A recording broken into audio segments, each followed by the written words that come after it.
international boundary in the world. Without Alaska, the 3,987-mile line capping the lower 48 is the third longest. Politicians, federal agents, pundits, and most Americans focus on the line with Mexico, even though its northern cousin is more than twice its length and many times more porous. The only known terrorists to cross overland into the U.S. came from the north. $56 billion in smuggled drugs and 10,000 illegal aliens cross the U.S.-Canada border every year. 2,000 agents watch the line. 9 times that number patrol the southern boundary.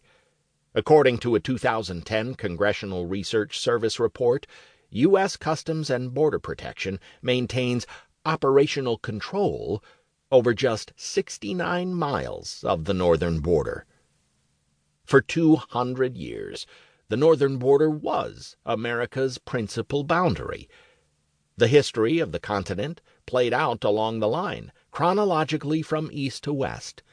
The age of discovery, the first colonies, the fishing, timber, and fur trades, the French and Indian Wars, the British Empire, the American Revolution, Lewis and Clark's Corps of Discovery, the War of 1812, the Indian Wars, and westward expansion.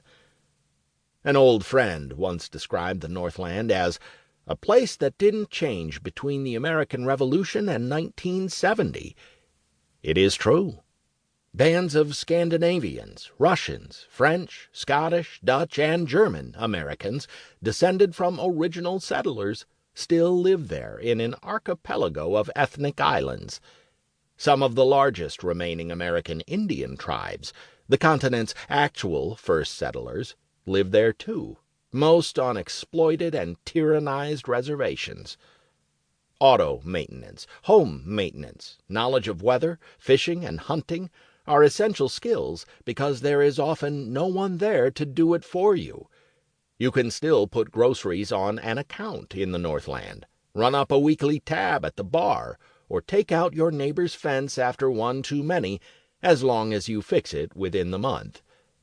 The landscape there represents nature to people who visit for a long weekend and then race home. To Northlanders, nature is not a thing you go see. It is the place you live. It is not all quaint. There are problems like teen pregnancy, domestic violence, drugs, poverty, obesity, bigotry.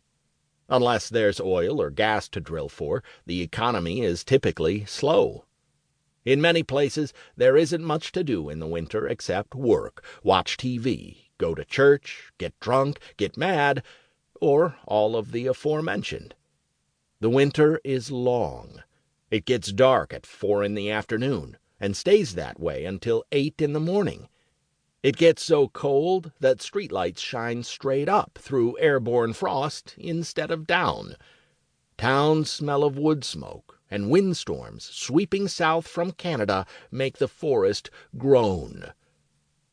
When modern civilization finally arrived, the Northland changed quickly. Silvery highways now cut across the backcountry, and high-voltage power lines slice through remote mountain passes. Tourists wearing safari vests have overrun centuries-old fishing and mill towns in the Northeast, while developers have made a killing selling luxury mountain homes in former Western ranching and mining towns. Before September 11, 2001, half of the 119 border crossings between the U.S. and Canada were unguarded at night. Since then, the Department of Homeland Security has increased the number of agents by 500% and installed sensors, security cameras, military-grade radar, and drones, cutting off Northland families, businesses, church congregations, hospitals, and Indian nations from their Canadian counterparts. The Northland's fragile environment has taken a hit as well. In a warming world, temperatures in northern latitudes are rising faster than southern temps, threatening snowpacks, rivers, forests, habitats, wetlands, and freshwater reservoirs from Washington's North Cascades to the Great